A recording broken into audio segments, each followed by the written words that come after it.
Here's the second installment in Narcissistic Parents. That was a letter from my sister that she had written that I added to this. I sent it back to her to be revised, and it's been a process for a good number of years now. I do want to touch again on the lying, only to say that I'm now middle-aged. I look back, I see how much my life was centered on lying. I watched both my parents lie over and over and still see it to this day. Almost to the point of being shocked and embarrassed. I just don't know what to think about that. I know that you two also accuse me of turning my kids against you. You have to realize that it wasn't me telling them bad things about you. It was seeing me crying and hurting over the problems with you over the years that made them decide this. You two have had many opportunities to have a relationship with my kids and have chosen not to. You both have said over and over that I will experience all of these things that I did to you and I will see how it feels. But guess what? I haven't. Yes, I've experienced being hurt by my children, but they have never abandoned me. Even when we fight, they still come back and apologize eventually. Sometimes I have to do the apologizing, and I do. The point is, I have a healthy relationship with my kids, and so does their father. We stopped the cycle of grudges that still go on to this day in this family. I'm amazed at what Grandma and Grandpa left behind. All of their children are holding grudges against their kids, or are just lonely people who have no one. It's not normal at all. I have decided that I will never be part of their specific toxicity ever again. Twins came into this family recently, and their grandmother is too mentally ill to see the beauty in it all. It's just a shame and not something I will ever take part in again. She specifically will die someday with many regrets. Our family knows that we can depend on one another, and that's all we have. We're okay with that. I know my brother would do anything for me, but I'd never put that on him. We are responsible for our own families, and so far we've gotten through a lot. I have to tell you that the reason we haven't talked the last 2 years is because I had to finally throw in the towel when my daughter got sick, and I felt no support from you two. I didn't feel like I could depend on you two because you've never looked at these types of illnesses as real.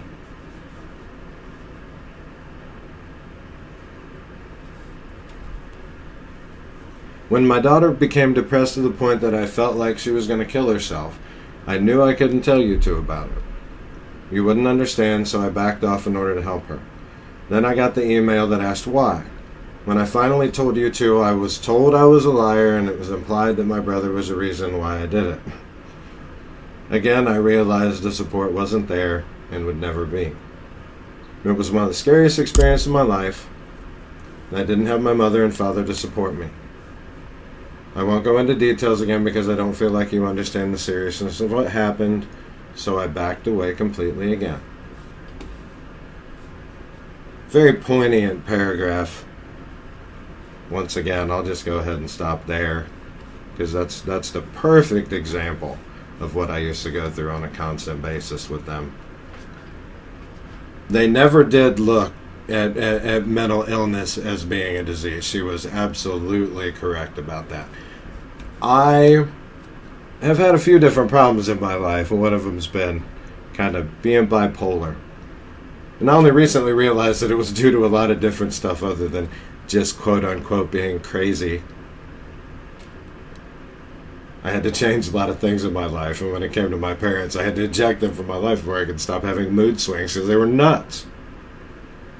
Ever since that, every time I get away from them, my life is just better instantly because of this kind of stuff. Said, you got a problem with my child. My child had a mentally ill problem, was hugely legitimate by my sister. Go take care of it. She knows that she's not going to be able to go to her parents and have any kind of a confidant whatsoever in helping her daughter. They're just going to look at it like it's not real, and they're going to scoff at her. Then, to add insult to injury, she says here that then she got an email about it. You wouldn't understand, so I backed off in order to help her. Then I got an email and asked why. That is the absolute epitome of what I'm talking about with these people. It's never just one blow. It's knockout punches. they have to clean up after themselves. They've become so astute at it. Of course, I want to mention again, my father's dead, and he isn't allowed to be astute at it anymore. But my mother, I don't even know if she's sane anymore. I haven't talked to her in 2 years. She certainly wasn't sane here. But she used to do that to me all the time. Then, why did you stay away? Oh my God, everything, they wouldn't have said, trust me, it wouldn't have been, everything would have been fine. But I guarantee you, my sister got this treatment from my mother. Not only here, 1,000 times. Well, every time you do anything with my mother, same deal. So it's just hard to deal with. If my mother's watching this ever, Mom, come on. I never did that to my family. I don't do that to Melissa. Ever. Melissa can never say that I welsh on her emotionally. That's what we'll call it. Welshing emotionally. Very crude term, but I am game. So, I don't, I'll have to ask my sister. I'm sure she'll text or comment. Twins in the family. I missed that one. and I, realized that I forget a lot. I'm just sitting here racking my brain, like, where are the twins? But my sister came into this part here where, how basically this whole section would be like the relationship between my parents and her children, grandparents of her children. And I watched it. I didn't have kids when I was watching all this happen. So I only could see it. I couldn't really relate. But these things ended up happening to me when I had a kid too. The same kind of manipulation. My mother trying to live vicariously through my son and, make up for mistakes that she had done with me. My father, I guess when you get right down to it, my father acted a little bit more like a grandparent. He just kind of let it happen for a while. And then it got bad. That was the same thing with my parents every single time. It was, everything would kind of start off okay and then everything would go bad. But they certainly did not have a relationship with my sister's kids in any, I want to say correct way, but in any form that was healthy. They had the same type of relationship with them. Her two were younger than, she was the oldest, and then two that are closer in age.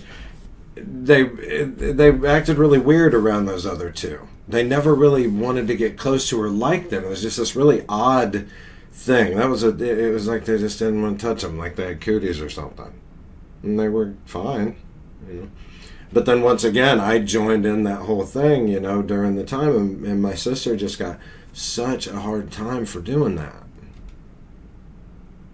For us doing that. And she wanted her kids to have a relationship with their grandparents. And then with me, I was way more giving with my son because my sister was defensive about stuff. So I was way more giving with my son when I just went ahead and opened the green light. I was like, here you go, watch them. And I suppose they didn't do as much of that because I just gave them free rein. What my parents did was basically figured my son was their own for a little while, and I had to put the brakes on that. So once again, just all kind of just toxicity here. I'm so tired of it, or I was so tired of it because I don't have to deal with it no more. And neither does my sister. My sister is doing great now. Funny, once again, she gets away from them and she starts to make obvious progress in her life, and she's happy, and I see her smile, all the time.